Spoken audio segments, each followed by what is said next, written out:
Oh, and is the idea to just lock the pawn with the king? That's actually ingenious. That's actually really cool. I like that. I didn't think about that. Hello, fellow chess players of the internet. My name is Emil Stefanov, International Master, and in this video, I will walk you through weekly scenario number 25 in Noctie. Let's get on it. We continue our study on positions that happen in the most recent FIDE Candidates Tournament. And as like the previous example, in this example, we are up an extra piece. In the previous example, we're an extra piece for 2 pawns. Now we're only up an extra piece for 3 pawns. Okay, this position happened in round 14 between Matthias Bluebaum and Anish Giri. Now, even though there are 3 pawns for the piece, this position is vastly different from the week before. The week before, for those of you who remember, it was Wei versus Andrei Esipenko. And in that position, the pawns were connected and they were a lot more dangerous. Here, the pawns are actually not that impressive because us having the c7, a6 pawns means that even though white has 3 pawns over here, it almost feels like we're able to block them with just these 2 pawns. And as long as we're able to blockade these pawns, we will be good to go. So how do we start doing that? Well, we can always think about rook lifting, we can always think about putting the rook on the second rank, but it's not going to be as effective because rook d2 will just meet that threat very easily. What we want to focus on are the light squares. If we are able to blockade those pawns on the light squares, eventually our bishop is actually going to just pick them up one after the other. Again, we don't have to worry about these ones. It's extremely hard to make a pass pawn on this side of the board. So let us start with rook f8. I think that's a very good move. We're able to attack the f2 pawn right off the bat. Now, after rook f8, I'm assuming rook d2 or rook f1 was going to be played. Noctie plays rook d2. And let's continue our strategy on blockading those pawns. Rook to f3 is what I want to play. As you can see, that's a good move. And Noctie plays king d1. Very logical move for if I move this rook over here, there might be king e1 protecting the pawn. That might be a good way to protect it. But as I mentioned, I think it's time we start bringing our king. I really believe in this strategy. There is rook e2. I do have to be a little bit careful about that. For if I take, I potentially could have rook b3 attack this pawn. So I like my chances. Let's start with king g6 and let's walk on the light squares. If I can get my king to g4, it's going to be a very powerful position for me. Noctie plays rook to e1. That's a very logical move. So if I take, Noctie's going to take, and the king is going to cover the pawn. And I don't want that happening, so I'm going to play rook f6. I know we're up the extra piece, so maybe trading would have been good.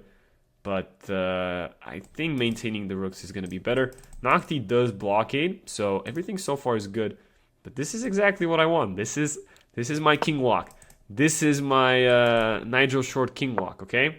And the good news is that if Noctie plays king f1, I think we have bishop takes g3 because Noctie is going to be walking into a pin. Let's keep going. Let's keep going with that king. Let us just keep pushing that king all the way. All the way. As mentioned, these pawns, they can't really do anything. And I think finally Noctie's trying to go for some counterplay. But this move will fail because bishop b4 check is there. So I'm just excited to keep pushing my king and just keep making progress one step at a time. As you can see, Noctie just has to sit.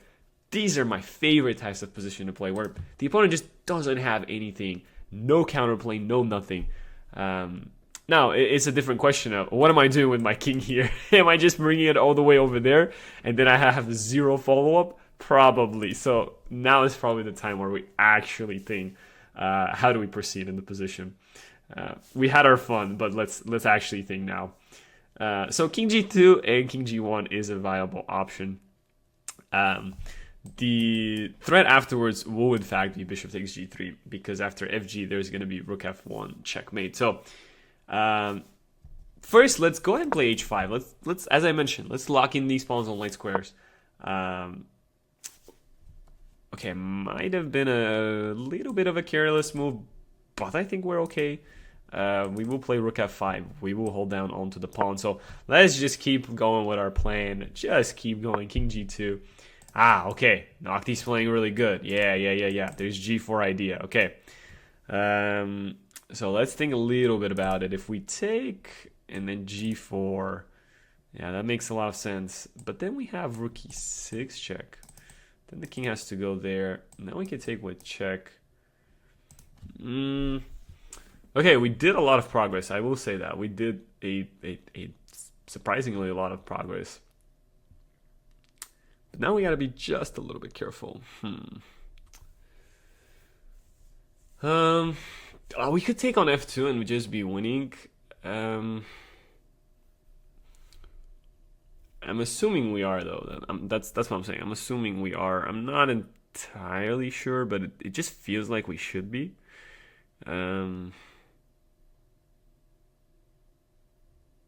good news about this endgame as well, I just thought about it. When this pawn gets traded, we will only be left down to these two pawns. But the good news is the a1 square is a black square. So even if we somehow lose the c7 pawn, as long as we have the 8 pawn, we should be fine, even with no rooks on the board. We will be able to kick that king out of the corner with the dark square bishop.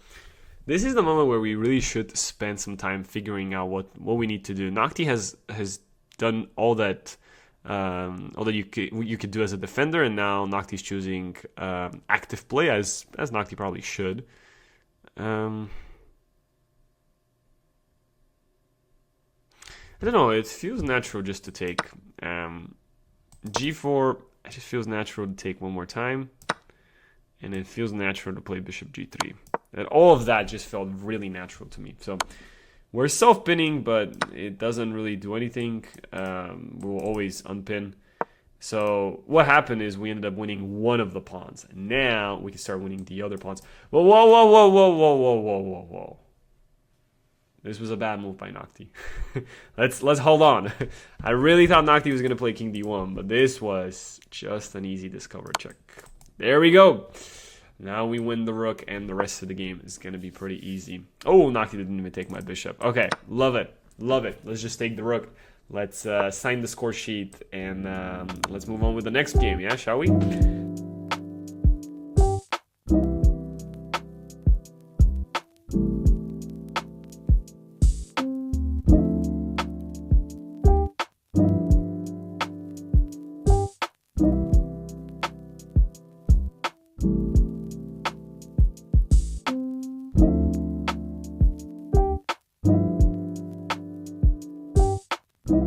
Shall we promote to a knight? I'm kidding. Let's promote to a queen. And then the next move is already checkmate.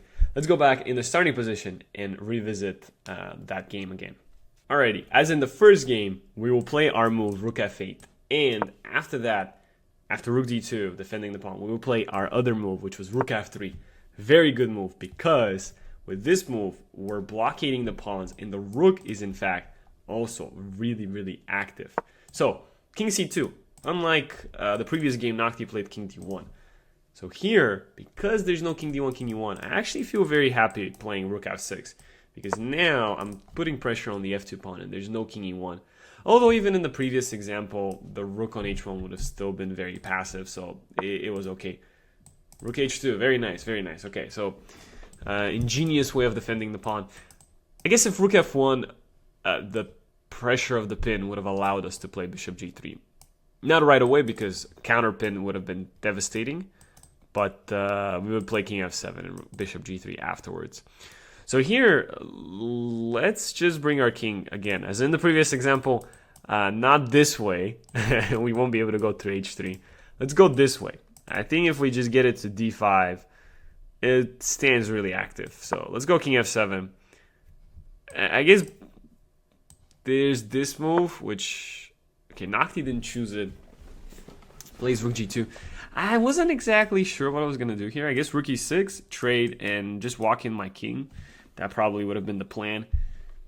Here is where we have to ask ourselves, do we play h5? And I think we do. I like this move by Noctie. That was a good move. I think we do have to play h5, because after g4 takes, we will win the f2 pawn.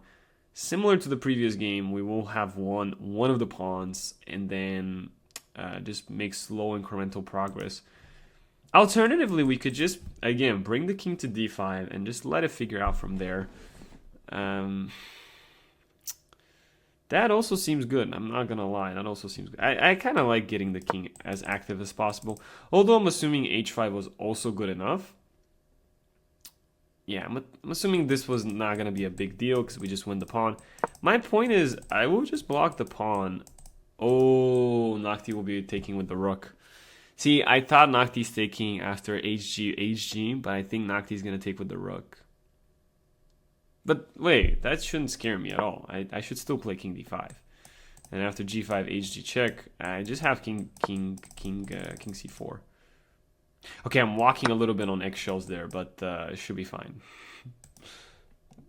Yeah, my king is very close to getting checkmated, but we should be okay. We should be okay.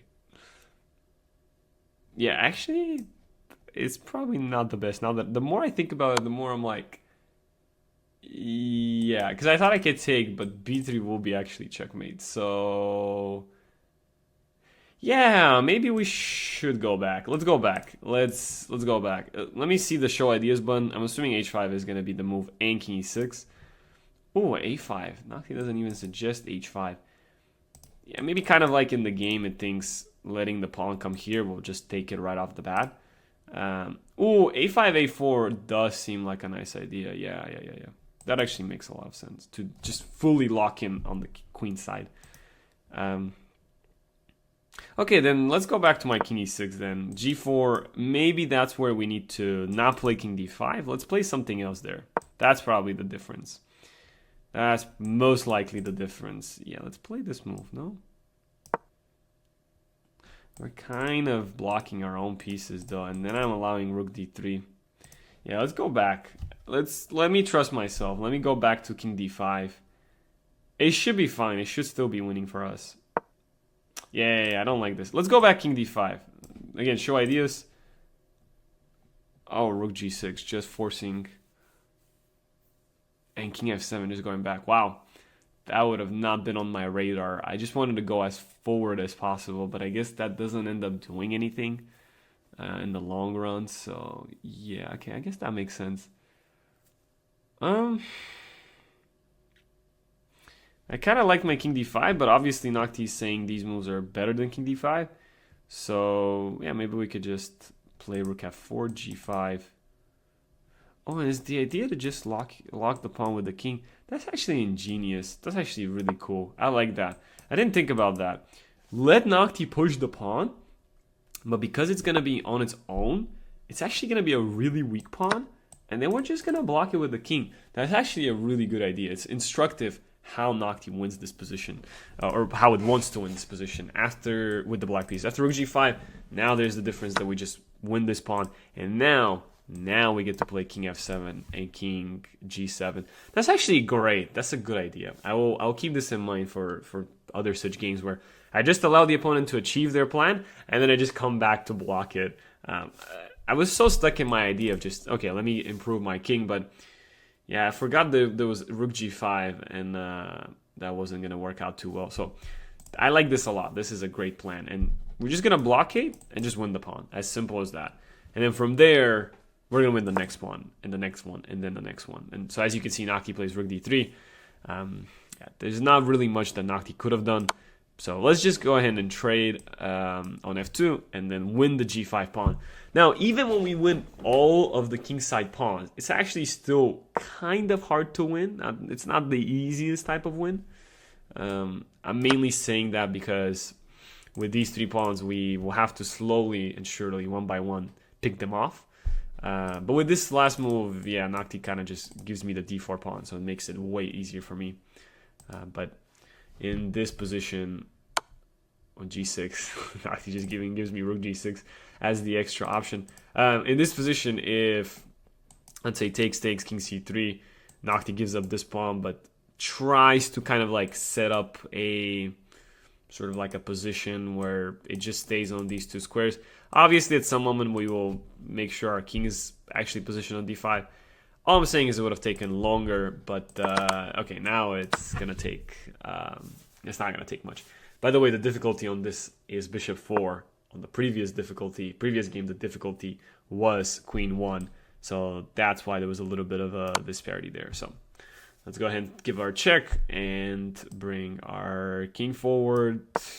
Yep. And after rook e2, I don't know, let's go king f5 or king d7. Yeah, let's just walk around. And it should be game over soon.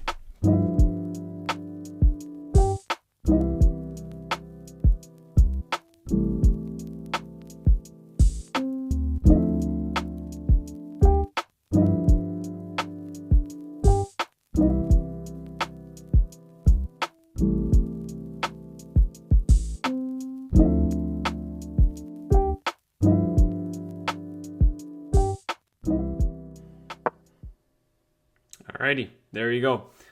Remember, try to blockade the pawns, and only after you've blockaded them, try to utilize your king, either going towards the center or either going towards the king side. And if Noctie starts pushing those king side pawns, then that was a very good idea in game 2, where you just bring back your king, blockade the pawn, and then you're going to win it off. So, good luck in your games, and I'll see you guys in the next one.